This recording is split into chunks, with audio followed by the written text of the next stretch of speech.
Hola, hola.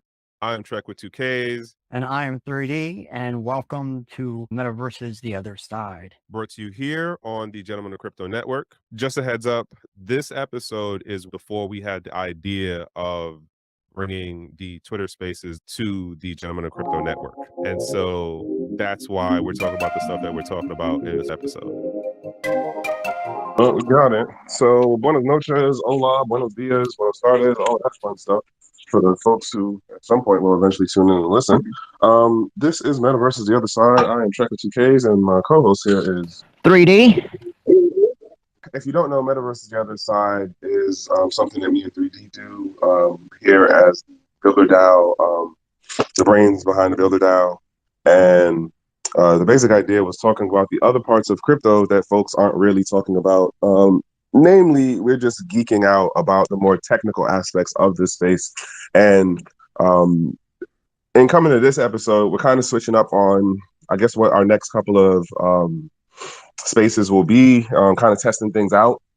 As far as we went from where we were talking about, how to set up monetizable systems within metaverses, whether they be blockchain or non-blockchain related.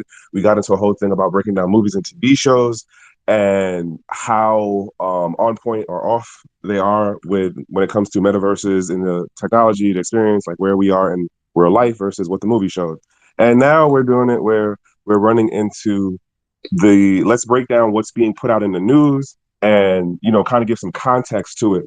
Other thing to note, Metaverse is the other side. We do it live every Thursday at 8 p.m. on Twitter, but we also have the replay, which has visuals to it on the YouTube channel that is called Gentlemen of Crypto, and we rebroadcast stuff there on Fridays at 11 p.m. So just throwing that out there. I got some other like house cleaning stuff to do later on, but for now, I just want to give a heads up on what we're trying to deal with now, and how this episode is going to kind of run for what we get into. So, yeah. Yeah, it's been a heck of a rundown since we started, going from thing to thing. And I think like the news thing and then mixing it up with like actually going and visiting these different locations, I think that's going to be probably like a thing from now on. And then anytime like a new movie or something comes out, we'll probably just cover it. Because we kind of caught up on it pretty quickly now. I think the articles Trek found for this week, they are quite good. It's kind of hard to find articles that are not specifically price talk, and because that's something we specifically don't want to get into. But there are definite things around some of that stuff that we can look at. Roosevelt, I want to start off with this Onyx. I know it's not exactly metaverse, but I think it could have anything to do with it because basically it's like the cardboard VR, but it mixes in the reality of where you're at with your cardboard VR. Because you showed me this, and I was just like, oh wow, this is actually like really handy. It's the same trick we use for passing two streams of light together. It's kind of funky, but it's really cool. But I could see Metaverse is taking advantage of this because, for example, there is that Minecraft AR where you can actually do something like this with Minecraft, and they show some examples of another game on here that had social aspect. So imagine like getting together physically and doing your metaverse in a sub-physical way that like this kind of brings metaversing into reality, and that's got to have some kind of term, I'm sure, eventually. But I just think this is a really great one to start on. Is there anything you want to add in about this Onyx system? Okay, yeah. So I forgot what it was that I was looking at exactly. And as 3D said, like it is definitely a lot harder to find news related to open source technologies related to metaverses, as well as like open source like hardware device stuff.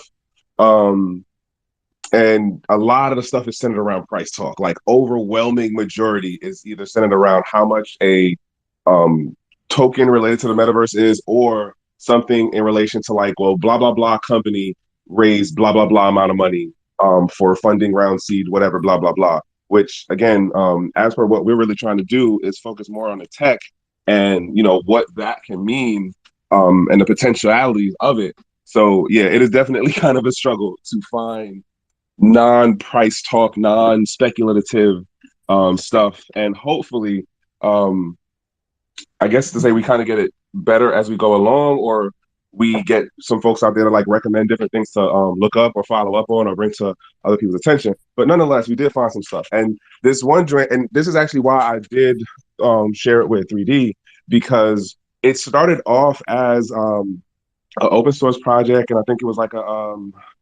hackathon event or something. And the basic idea was, well, how can we use a smartphone with other kind of like low resource device elements and have people be able to see AR.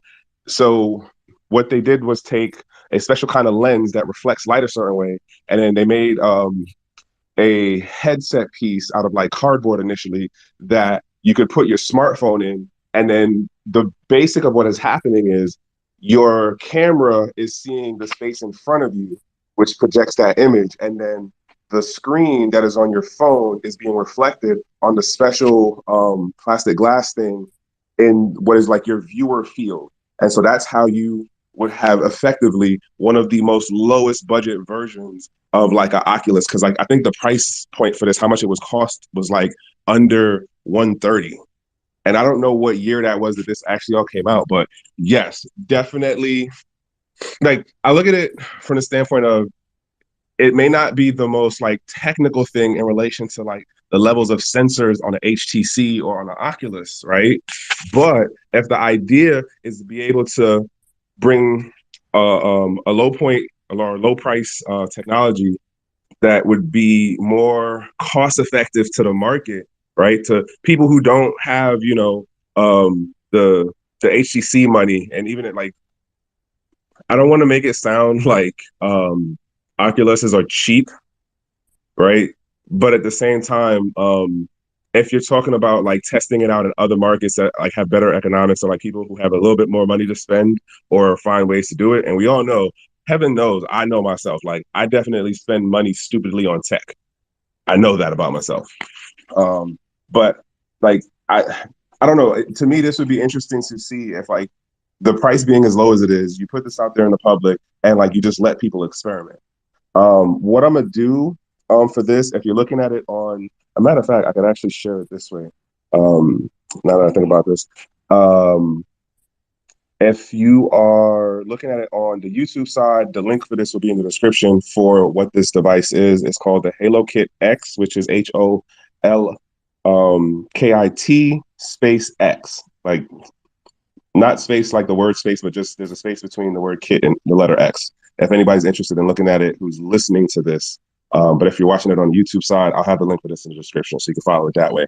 And yeah, like, where are we? 2023 right now. So it's like, if they continue to be able to stay afloat for the next 2 years and basically make some level of upgrade or like work out on getting it out to people, like I said, it may not be the HoloLens or like Oculus level stuff, but it doesn't mean that this wouldn't be a technology that would allow you to still be able to like create and interact.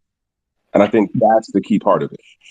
Bro, do you remember when Google like open sourced the software they used for Google Cardboard? No, I do not remember that one. All right, so Google used to sell Google Cardboard for $10 a pop. And that was actually for, basically you were buying a license to use the software that was used with it, so you can turn almost anything to a VR usable system, right? Including web browsers, right? Well, they opened it up, and basically all these apps came out that could use Google Cardboard that couldn't use it before. And so it just kind of opened up the market to expand dramatically to be able to do more and more and more and more. And if it wasn't for that explosion of expansion of people getting into that, some of the stuff that we have in VR tech right now, we wouldn't have, because it was a guy who got into Google Cardboard who ended up developing some of the motion cap systems we use with simple webcam motion cap. Like the AI script they actually use to decide what's your face versus what's your hands or stuff like that. This guy created it using Google Cardboard. And so this tiny little HoloKit X, it doesn't seem like much, but what it's going to be able to do is people are going to be able to test and play with stuff before it goes through the expensive part of creating something in VR or AR. You know, imagine like you're developing something, you can just like throw it in your phone, put it up on your face, and see, does that work out? Is that sizing right? Do those little tests. But at the same time, remember, like I used to have one. I used to have a bunch of these. I got one for all the kids. We were able to get like 10 for $1 one time. Right after they went software, they opened up the software. They were selling them for basically nothing after that. And we got 10 for $1, and we had them all over the house. And basically, like the kids would find stuff and they'd throw it in there because they're quite young, and they would put it on. And there were some where it's like we had one where it was a zombie invasion, so you'd put it on, and everybody would just like go onto the same app and put it on at the same time, and then we would be able to reenact like basically a live zombie invasion in real time of where we were at. But when we had it set up to the HoloLens, when we put it on, we could actually see us moving and the zombies where they were, because we couldn't see the zombies because they weren't real, right? But it would actually attack us in the game. And so like fun stuff. But so I see this basically opening up the viewport abilities of what we have for like metaverses. Imagine saying, okay, yeah, we're going to build a metaverse, but there's no actual main thing. It's just like it interacts with what you see. So you go into a park or something, you turn this on, you put this thing on, boom, now bam. This is like the most basic way to interact with this stuff, right? So it's going to allow you to develop more, develop easier, faster, and at the same time, the other end of the spectrum, the user side, it's everyone's going to be playing with this. You know, you're going to be able to hand this to grandma and be like, hey, grandma, go into the metaverse with me for 5 minutes. And she might not be able to do everything. She might just be able to like look around. But like we've seen in, it was the Elden Ring metaverse, because they have an online setup thing. There was someone who went AFK, and another player found them AFK, and was able to move the character around and able to put stuff like pull stuff out and do other things, and basically made like a makeshift like plant wedding thing and turned one of the characters that went AFK into a tree. It was just like, it was crazy. But like the stuff they can do, you know, like imagine handing that for grandma and you guys do something stupid or crazy, like, okay, grandma, all right, grandma, I need you to go ahead and be a witness to these two people getting married in this metaverse. And, you know, and it's just like, it not be real, but whatever, right? But it'd just be fun, right? Right. You know what that made me think of too? Like, okay, so one, imagine how this would work for LARPing if you had a more like secure system that, you know what I'm saying, wouldn't just like fall off on you if you're moving too fast. And I'm talking about like the live, like, all right, we're gonna meet at this field and here's the rules and boundaries and blah blah blah blah blah. Like that would, I feel like that would be a whole big change in how LARPing games could be held. Yellow? Yeah, like it allows you for this mixture of virtual reality LARPing to be more in line, but also like instead of like when you have small groups of LARPers that don't have other people, they can get other people to join them virtually, right? That too, but I was more so thinking about like when they actually meet in real life, and then like the way that the AR side of it would work to have like character identification, like character equipment, overlay, like an overlay, like give you a HUD, huh? Yeah. Hell yeah. That would so you could see people in their outfits and all that. You know what I'm saying? Like that would be crazy, bro. Like I don't, like I said, I don't, and this is only one of the headsets that as a project has came out recently, and we'll see where things go. You know what I'm saying? How far things develop along, but I think that this would definitely be like, because of the price point of it, this would probably be quicker. This would be adopted sooner in that type of community or environment or potential activity compared to something like a Halo lens, which is like over $500. You know what I'm saying? And then the other thing, you said the thing about grandma. I seen this other article or video, it was something, and they were showing there's a system that's like Oculus that they're testing in like senior citizen community home places. And they're selling it as that whole thing of like, oh, well, you know, this would be a way to have the older people be able to like interact with their young grandkids and stuff. And I was just like, how much is this costing though? Like, seriously, how much is this costing? Because like right now, my mom does the FaceTime with, you know, the kids and stuff. If she's not just like doing the regular talking with them, but she's used to FaceTime. I can't imagine now trying to get her to be like, oh, put this on your face, on your head, and have that sit there for a while. Like, even as... Go ahead. No. Watch it be like, Grandma, we're going to watch a movie together. But instead of FaceTiming while we watch the movie, we'll be sitting side by side. So when Grandma has this on her head and she's watching the movie through it, when she turns her head to the left or the right or whatever, she'll be able to see the avatar, or some form of, because it could be a picture or a GIF or anything really, but be able to see her granddaughter in some form.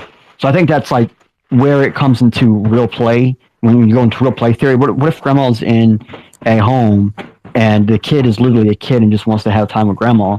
Like, even if grandma's not fully coherent, grandma could someone could help grandma use, that's going to be a strange one, putting this on their head and strapping it on. But once they look over and they see, oh, this is my granddaughter, they might come more coherent. It might be helpful with people like with, various different diseases to make it hard for them to remember things anyways, So stuff like this, being able to have that reminder of people they do remember sometimes can be very helpful for them because they don't feel so alone and stuff. So I do see real practical uses for something as simple as this, because like, this is like you said, price point. I know we don't talk price point, but when we say this is way cheaper than everything else around, this opens it up 100% to nursing homes being able to get 10 to even 20 of these things if they're large enough. Yeah, for sure, for sure. Like I said, I forgot where the thing was that I was looking at it, but they were talking about how it was being tested out in senior citizen community things. But like, I think that for where we are now, there's a number of different projects or companies trying to come up with their part of the hardware. Because I think at this point, we all get that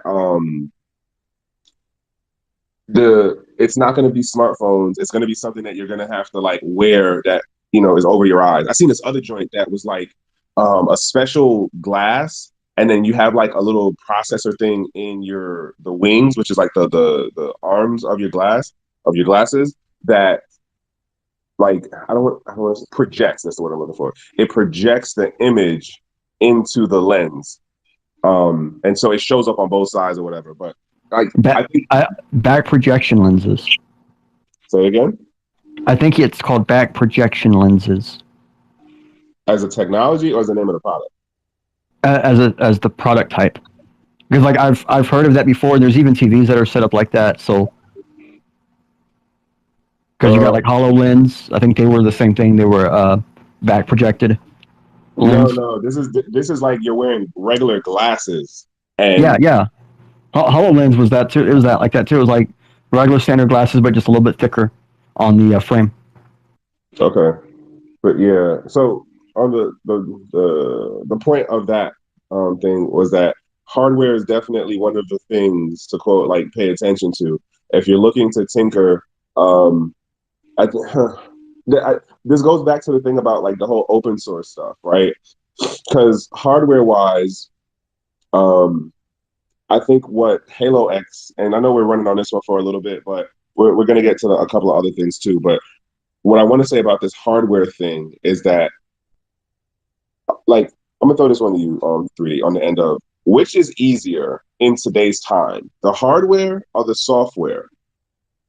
Nowadays, it tends to be the software that's easier to put together. Less people even know how to do the hardware side. So it's getting to be like when you want something done, you got to not only hunt for the right type of person who knows what you're needing done, but also them having the time. So, okay, I threw that out there, and I'm saying this as a bigger question to folks to think about when it comes to like this whole thing about open source and decentralized and blah, blah, blah, right? Obviously, the bigger companies and brands and whatever, you do enough of your money raising thing, you can get quote better materials. But I throw this out in that we're living in the day and age of 3D printers and open source software. And, well, there are people that 3D print PCBs.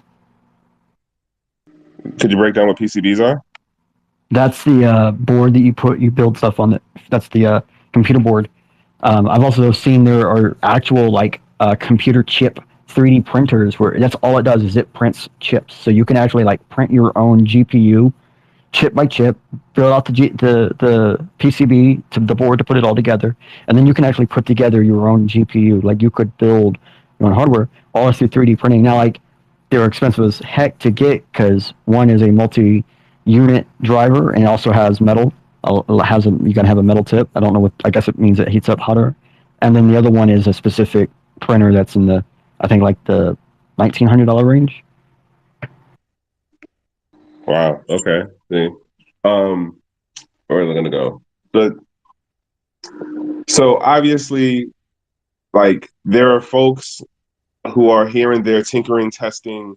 And I'm gonna throw this out there on the end of we would like to try to find those people, those projects. Why? Because at the end of the day, there's this thing of economic, not I'm sorry, not economic, but digital sovereignty, right? And the devices that we end up, using in our everyday lives, the devices that get pushed into our everyday lives, um, not everything is there to be, even though it's sold as convenience, it's not about full transparency in like what is being given up for the convenience. And I bring this up as a segue into let me find this other, where's the other story at? The one it was on Wired about The metaverse.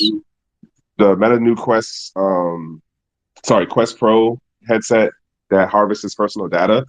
Oh, okay, so I'm gonna jump on one or two different things after I say this house cleaning thing. Well, I'm gonna say the house cleaning thing, and I'm gonna let you jump in, and then I'll come back to my point. But house cleaning wise, don't forget to please like, share, and tell a friend to tell a friend about the Builder DAOs of our Twitter space, which the event we host is called Metaverse: The Other Side. And don't forget, we also have a website that is called the Metaversal Toolbox, and it has open source free tools that you can use to help create and build metaversal spaces, as well as put things in them like NFTs, or even make a NFT faucet, which is what we did with the Builder DAOs website. You can definitely find those links on the in the description side of the Twitter account, as well as on the description for the YouTube video on the Gentleman of Crypto channel. You can find the link also in my actual joint, which is the Tracker 2Ks, and 3D's joint, which is the Zombified. Is it Zombified? I know. Zombied. Yeah. Point being is we do this stuff. Hashtag we're not tourists and we're not grifters about this. We do build and break things. And so that's the house cleaning part of that. But I do want to get into the part of this thing about the new Quest Pro, which is basically being said it is collecting data on people, which is also funny because there's another story that came out recently about how Roomba is collecting live camera data on people. So like if you're walking around the house, if you're in the bathroom, if you're sleeping in your bed, if it's moving around, it's collecting live feed data and then sending it back to the main company. Well, you know what's kind of creepy is I don't know how many years ago it came out, but there was this thing called a flipper. There's a bunch of different versions. There's one I just learned about. They have a new version out where it can do radio signals, but they had one that could basically, with a couple other devices, you could get it to interfeed with basically video in the air. So the ideal behind it was, well, we can prove to devices that say they're doing encrypted video over the air, like I think at the time it was baby monitoring devices, because people were like just have these anything that would catch a video signal, and they would walk around, and sometimes they would be able to catch people doing things inside these nursing rooms because the signal was not being encrypted and stuff. So when that flipper came out, I think a lot of people realized, hey, there's a lot more going on with this video signal stuff than we realized. Because before, the kinds of like researchers and stuff that would be doing that kind of research may not be able to, like look into it fully. Like, sure, there might be bits of code that say what to do with this video signal, but I think interrupting that video signal itself, you can like then start to see where it's moving.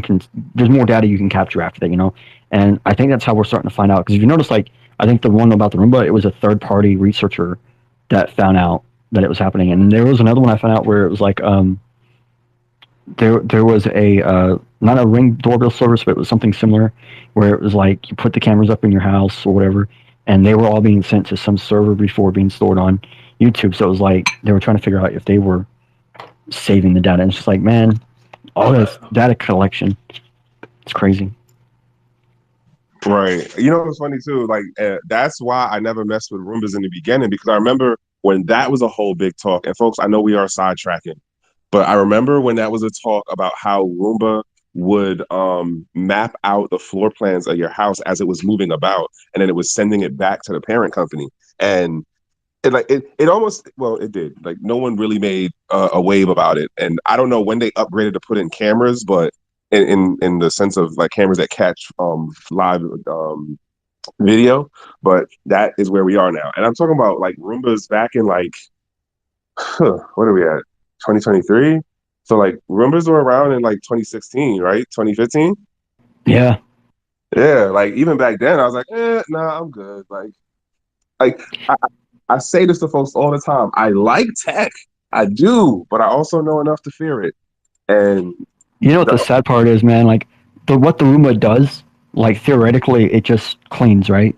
right, It could algorithmically map out your house. Like you could set it to a setting and just have everyone like stay off the ground for a minute and let it map out where all the obstacles are at physically, right? And there would be an algorithmic way to set that up, and it would take less storage space than video, and then it wouldn't need internet, so it could work completely independently. And then the base that you plug it into could have some internet access for like remote activation or something. But like people, they're adding all this stuff in, and it sounds like, oh, it's just to help us, but then in the end, it's really just to help them. It's like car companies. You know how many cameras they have in cars, bro? Like that stuff is getting scary. Like I remember when people found out that if your car can auto slow down when cars in front of it slow down or whatever, there's a camera in the front. And so some car companies figured out that they could like just pick up that camera signal, and they can like literally read what is in front of the car in front of them. And they would like there were car companies coming out and they were saying stuff like, if the car in front of you has smart technology and slows down, we will be able to slow down within it because it will talk to us. And that's what they would say, like it would talk to us. And then people found out, like independent researchers found out they were just hijacking the signal. And they were just picking it up in the air, reading it, and rating it as the exact same data because they were all using the same open source software on the bottom line. So all the calls were the same. So they were just looking for specific calls. When the call for brakes came in, it would know to slow down too. And sure, theoretically, it does its job. But that also means that your inboard cameras, all the cameras pointing towards you or anything like that, may also be able to be open air picked up. It may also, like the camera in your rearview mirror, a lot of them people have that can be picked up. I know people are now putting in their own personal cameras, which is something I've been wanting to do for a long time too, where you get the dashboard camera for your outside, inside dashboard. People are finding out some of those can be air picked up. And it's like cops can basically sit around with technology like that's kind of old and just pick up what's going on in your car. First of all, okay, there's a number of things I want to jump in on that one, but I do want to say to folks, listen, I know we go off on tangents, but we're going to get back to the point at a certain point. Also, thing to note is I definitely want to try to keep this to within the hour timeline just because of how we deal with the replays when we upload it on the YouTube side. Roomba, privacy, data collection. All right, so here's my thought process on this. The intention at the end of the day is about money. The intention is to make more money. As a business, yes, that is what they're supposed to do, right? So the idea behind, well, let's add in cameras means, oh, you figured out how to add other additional features, or you figured out other ways of data that you can collect that you can then monetize on the back end that is nothing to do with the customer who bought the Roomba. You see what I'm saying? Like, yeah, I see exactly what you're saying. And the part that gets me, I guess, upset is if that really is the game plan right now, they could easily set these things to like pay us a penny and you have a Roomba, bro. And then they could be collecting and selling more data than ever before. But I think that would probably set alarm bells off and let people go, hey, something bad is going on. So it's just sad that they're still selling these things for hundreds and hundreds of dollars and then sneaking in the back door through some privacy statement you probably clicked OK on just so that way you could turn on your Roomba for the first time and you never read. You know what I mean? Like, they're just so shady on the forms of business. So, all right. And then the other thing that you had said about the camera in the car, like, I'm not a fan of this whole new wave of the way the insurance companies are going. And it's like, oh, yeah, because, all right, it was pre-C19. There was a period of where it was like, hey, attach this thing to your car. Geico was doing that. It was like, yeah, if you attach this thing to your car, we'll give you X amount of savings. And yeah, Progressive was doing it too. Progressive, I think, started in like 2012. Yeah, like, that's serious. And so I see X amount of people around me adding the apps and stuff into the car, and I'm just like, you know that down the road they're still going to increase the price on you, and they're going to ding you because now they have a whole data collection log of how you drive. And they're going to throw that into the numbers, because the basic idea behind that is it's all about personalization in relation to how they can extrapolate, like, well, what is the risk and price point that we would charge this person for how they drive based on what we've been tracking for like 2, 3, 5, 10 years on them.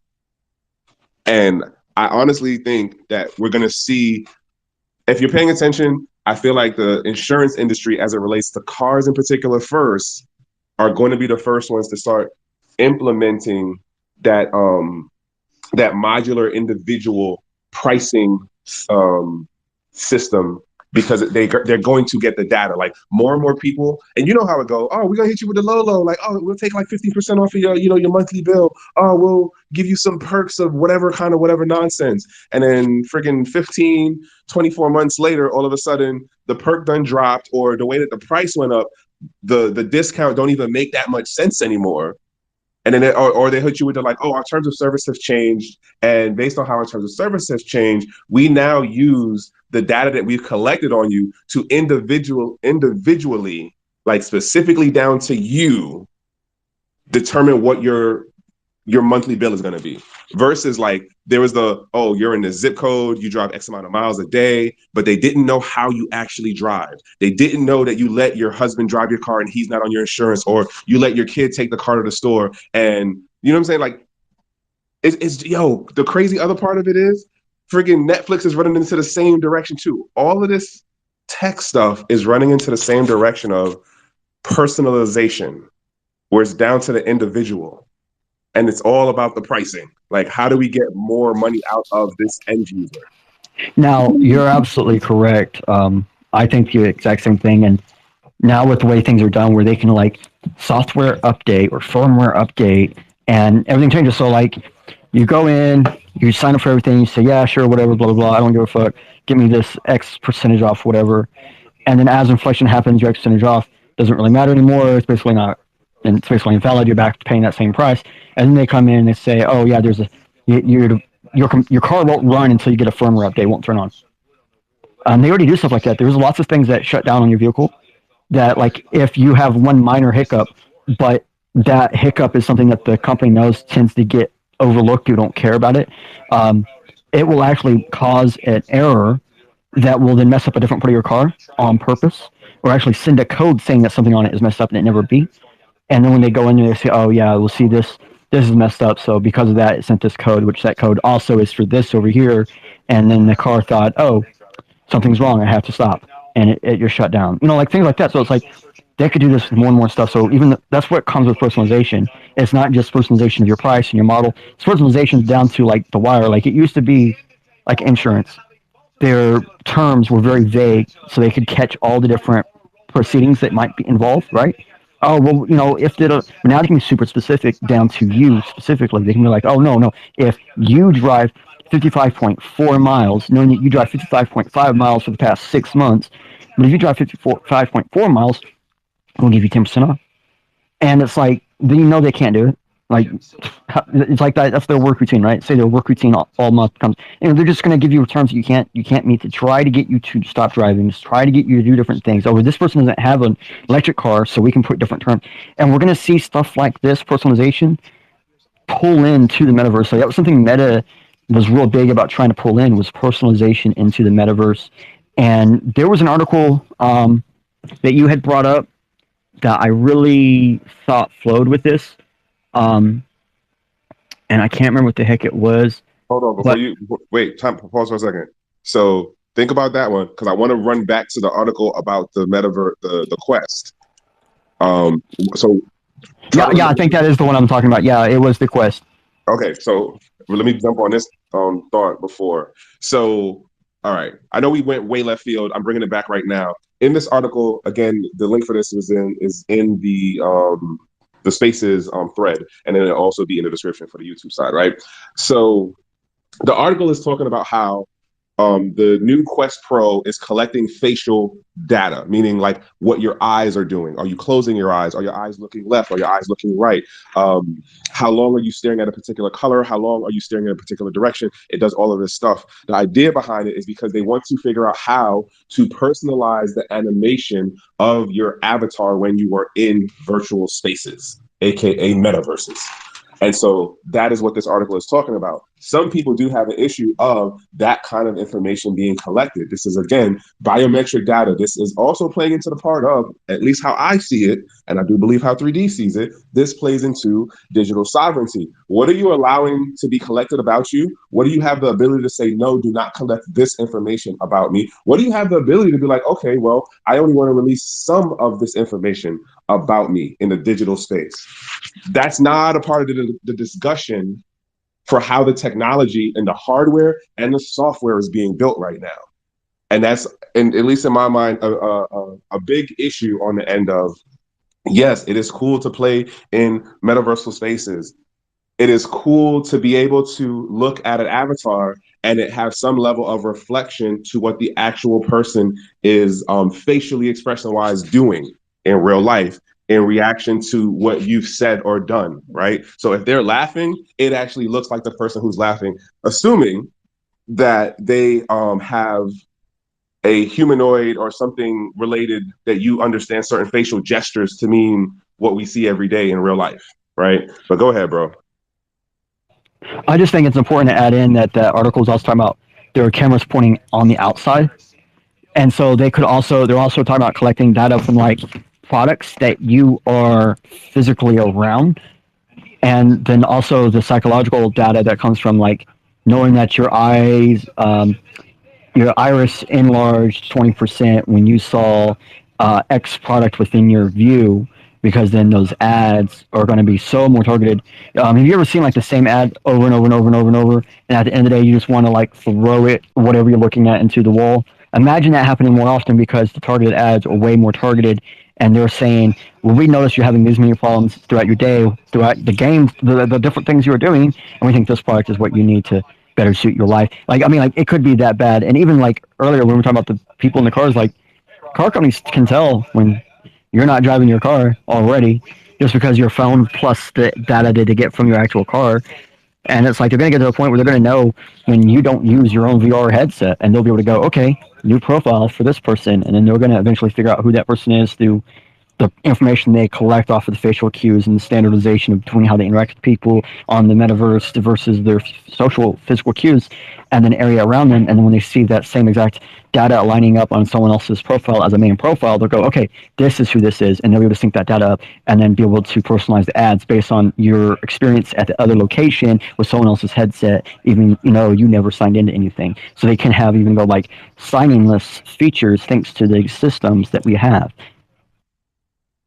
Okay, so I told y'all we was gonna get back to why this was important to metaverses and and how we see the pros and we see the cons of how the current trajectory for the mainstream adoption side of these technologies, whether we're talking about the hardware or the software, X amount of this is not about improving, protecting, or maintaining digital sovereignty.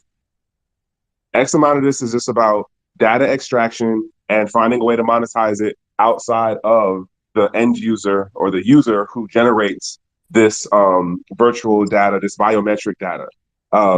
Again, I'm not knocking technology and the conveniences. I'm just saying I think we need to have more people aware, and I would really hope that there are more people who are looking to come up with, or at least use, support, open source, more privacy focused products as far as hardware as well as software that I think is going to be a part of this space as we move forward. The only thing is it will not get the same level of recognition. Like we said in the beginning of this, trying to get news articles that are talking about like open source stuff in this space, it is just really skewed towards who's paying for the news placement, who got backed by something related to Google or Amazon.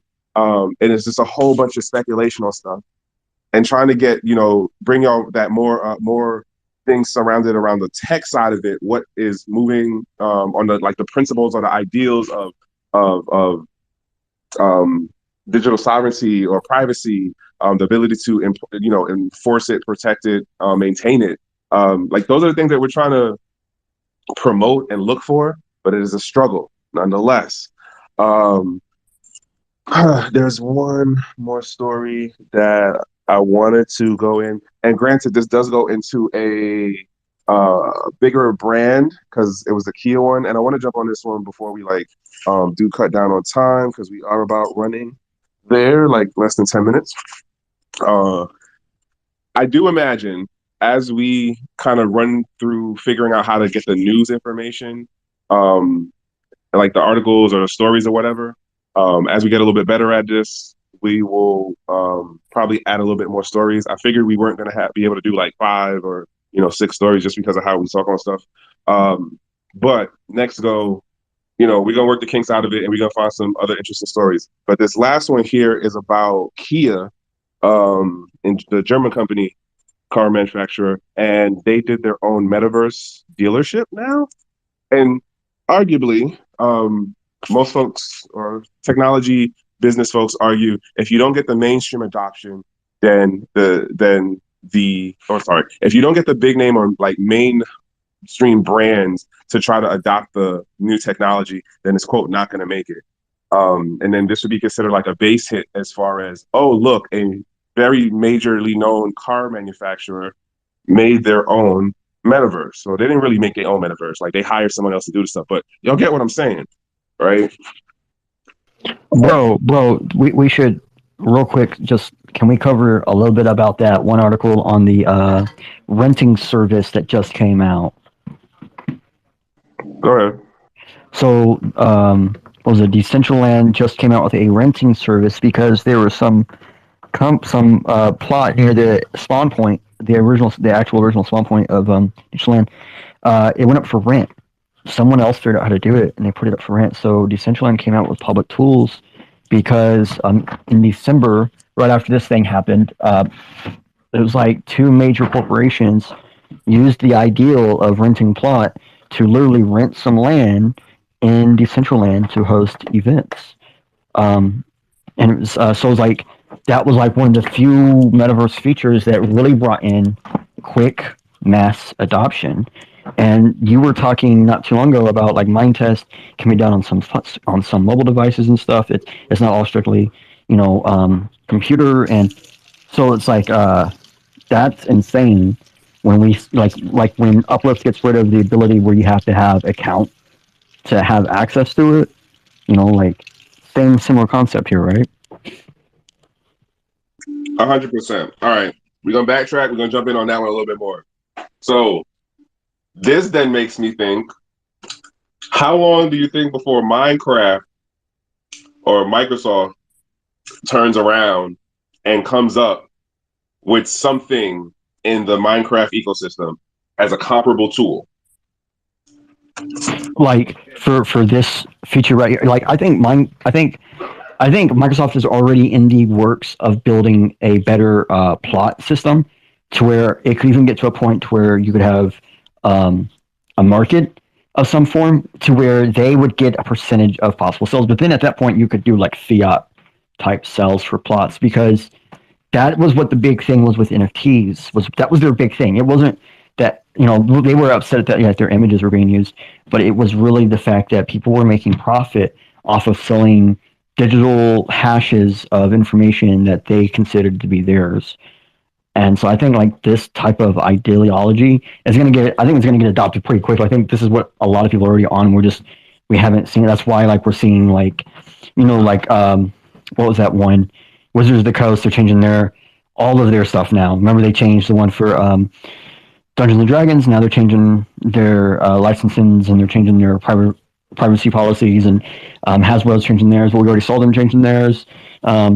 We see Netflix changing theirs, and everyone's adopting to like a new strategy. So remember, like I think we were on here like a month or 2 ago. We were talking about there's got to be a different monetization model that these people are going to come after, because like the subscription model just isn't working. I think something like this. Imagine, okay, you get a Netflix account and it has 4 slots, but you only have 3. You only need 1. You got 3 available. What if you could rent out the other 3, which would allow for not being used in the same location, but Netflix would get a percentage of what you get for renting out somebody else, and you could charge them less than what you pay, but all 3 together could pay for your Netflix per month, and ensuring that Netflix receives payment from you per month, ensuring that everybody else is now receiving Netflix. Like that's the kind of things that could be opening up after something like this. Listen, folks, I'm not saying that we CPAs. I'm not saying that we lawyers. I'm not saying that we financial advisors. But what I am saying is we've been playing around and breaking things long enough. 3D definitely been playing around and breaking things longer than me. And at this point, we've been in this space long enough, and we've been in other, in the gaming space and in board game stuff. We got life. We got life experiences, okay? And we have been around long enough to see when trends and patterns form. And then there's the whole thing about cycles. And as he just explained, at least in how we're looking at it, because of blockchain technology, in the use case of NFTs, traditional gaming companies, video gaming companies and board game companies dealing in any type of game, excuse me, as well as other companies dealing with the social media side of things, the model of saying, hey, pay me a monthly fee to have access to whatever this thing is not holding up for the way folks thought it would be, let's say 15, 20 years ago. Not even, because the subscription model is older than that. But even just like 15 months ago, Yes, but what I'm saying is the subscription model 30 years ago, 40 years ago, it's on a physical kind of thing, right? But then, like, arguably, paying your phone bill is a subscription model, right? You pay for the subscription access to the network that allows your device to work, right? Yeah. But the difference here within this blockchain thing is that the level of agency, in my opinion, has changed the relationship dynamic. And because of how fast let's say the upgrades are going, the iteration of trial and error, break it fast, and learn while failing forward. Like, this space is moving way faster, and the iterations are going so fast that the traditional companies are like, oh wait, the way that this tech, at least the way it's being projected that it should work, the subscription model for how we traditionally do it doesn't fully integrate with how the tech part of it works. That's at least how I be taking it now. Like, I get what you want to do with your revenue model. Like, this is what your business is. My business is I make video games. All right, cool. You make video games. What is your revenue model? Where do you extract the value of funds from the user?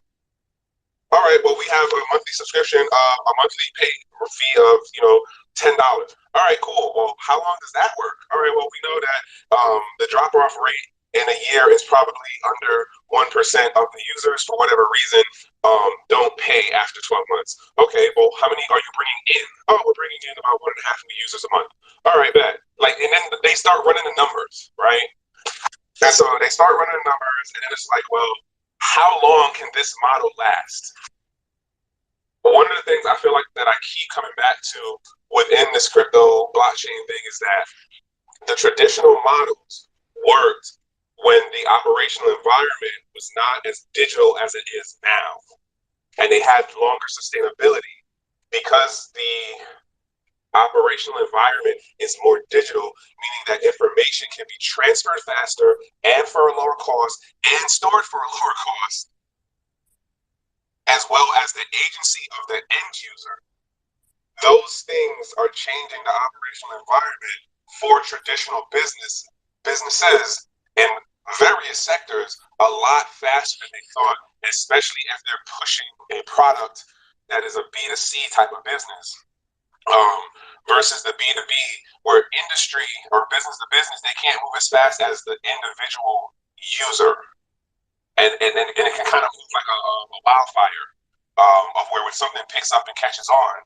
And again, as we say, like if this technology is as open source as it is, and as long as you have the wherewithal to either have the idea of putting things together or you actually know how to code the stuff, guess what? Like that's open to any and everybody. Like as a person who looks to create and build in one of these two things, it's not just you now worrying about the person who's in your same neighborhood or who lives in the same city as you or in the same state. Like in terms of a business idea or in terms of bringing some new kind of technological solution, whether it be a software upgrade or a hardware thing, your competitor is globally now.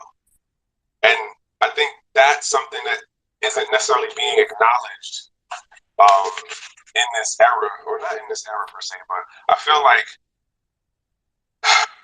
there's X amount of the traditional laws and policies that are going off of use case and traditional take things slow for development.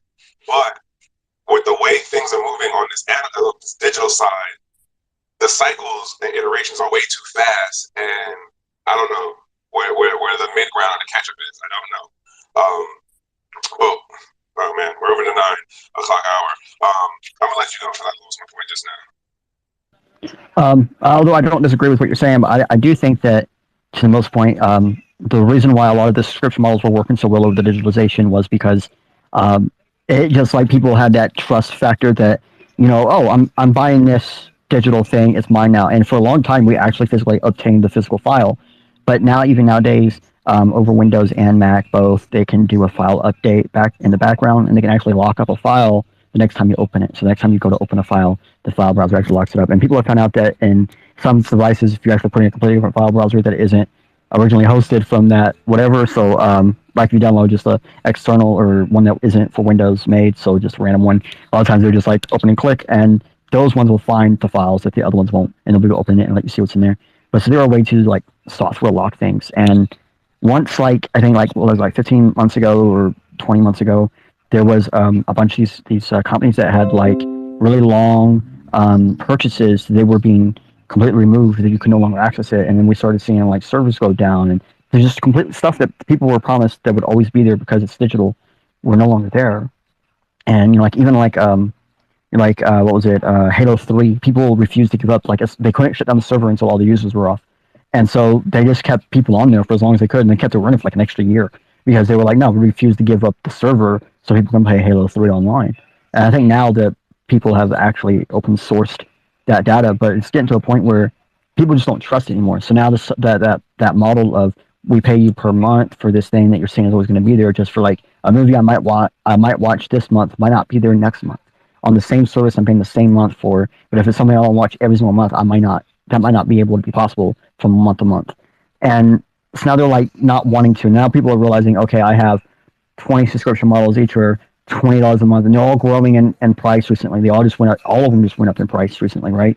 Everything. So everything's constantly going up in value, even though it's cheaper and getting cheaper and cheaper and cheaper to, like you said, transfer and store the data. And people are just starting to realize, hey, this isn't working out. So by adjusting that into the same way we're seeing with metaverses and NFT systems and stuff like that, we're seeing where they're like, okay, you obtain this, and then we give you rights to then resell or rent out your extra accounts or whatever, and we just get a percentage of the market fee. And they just have to host the market. And like Binance has shown that it's a really good profit earner, is that setup. And so I think that's where a lot of them are going to go. But at the same time, they just don't care. Like they don't. It's not like when it was all physical, they needed to care because it was harder to obtain and maintain a physical. Rather now, it's like there's so many people out there. It's like, oh well, you're just another dust in the sand. So like, oh well, I'll just go for the next one. And they just keep doing that. Rinse, recycle, repeat. Like if you work in business where they're doing stuff physically, like restaurant service and stuff like that. That's what I did for a long time. Where I would teach or train for restaurants and stuff, and did restaurant management. And we would see that like there would be like every customer counts, but at the same time, if we have a problem customer, that's the one customer that don't count, right? And then when you go into the digital side where people are like, oh yeah, we're just trying to get as many users as we can onto this service. We just want to pump it real fast. So they're like, what user experience? That doesn't matter. We want it to look a certain way. Oh, we want it to feel so. We want it to be a certain way. The user experience doesn't care. Look at what YouTube did. Everyone said don't get rid of the dislike like ratio system. What they do? They got rid of dislike ratio, and they just don't care because they don't have to, and that causes a big change there. Now, when people like we saw with the D&D thing, they all the biggest corporations that would have been paying that tax all started changing their models, building their own gaming licenses, and basically competing directly with Dungeons and Dragons, Hasbro, and Wizards of the Coast directly in that manner. It really made them rethink what they were doing. Well, like what happened with PayPal, we had tons of smaller people say it, so PayPal just said, okay, it's just a draft, and then 3 months later put it into place without saying anything, with no press conference or anything. So it's like, it's not just the dynamics of the system, it's the dynamics of the business has changed. Yes, and yes. So, okay. Y'all heard us go on a whole side. We started off on a topic, we went on a side tangent, and then we brought it back, right? At the end of the day, the point of Metaverses the Other Side, which is MTOS, is to talk about the side of this metaversal stuff that is not being talked about, which is things like Beauty just said, like the way we look at this, me and him in particular, we see the same pattern and trends developing in the space as far as how these models are moving towards collecting external data about being able to limit your agency, about being able to, drop, block, freeze your digital footprint, right? But at the same time, we also see some pretty cool stuff coming out from some of the big brands. We really do want to see and hear more about the open source tools and projects and products that are being pushed out there, but they're definitely harder to find. So for anybody listening to this later on, if you got something to recommend, please do put it in the thread, put it in the comment on the YouTube side of it, or just DM one of us, right? And be like, hey, have you heard of this thing? And we'll look into it, and then we'll look to talk about it at some point. Because the idea is, if nobody's talking about this stuff, and I'm not saying we out here with like 1 million followers, but at least having 1, 2, 3, 4 voices helping to get the word out. That's at least what we're trying to do, as well as just inform folks and let folks know, like, yes, this thing is cool, but you also got to think of the other side of it. Some of us are not looking to just stay inside the walled garden. If you understand the reference, you know what I'm saying. But we got to come to a close on this because we're already past the 9. So again, Trek with 2Ks. This is my co-host 3D, and this is Metaverses the Other Side, aka MTOS. I don't know. I might try to run with it. I don't know just yet. But we do this every Thursday at 8 p.m. and we have the replay and the video side of it go on the Gentleman of Crypto YouTube channel, and that's on Fridays at 11 p.m. And we have a website that is called Metaversal Toolbox, where if you're interested in looking at open source tools that are free to be able to build metaverses, build things like smart contracts, NFTs, make NFT-based faucets, check out the website. If you're into decentralized storage, hey, please add our website to your decentralized storage. If you're on IPFS, even if you're on Filecoin, or even if you just want to put it on your personal server that you have, we would definitely appreciate, because we would like to get more people to be aware and helping to get the awareness and access to these tools out there, right? So that's the whole IPFS, decentralized data storage thing. We'd appreciate that.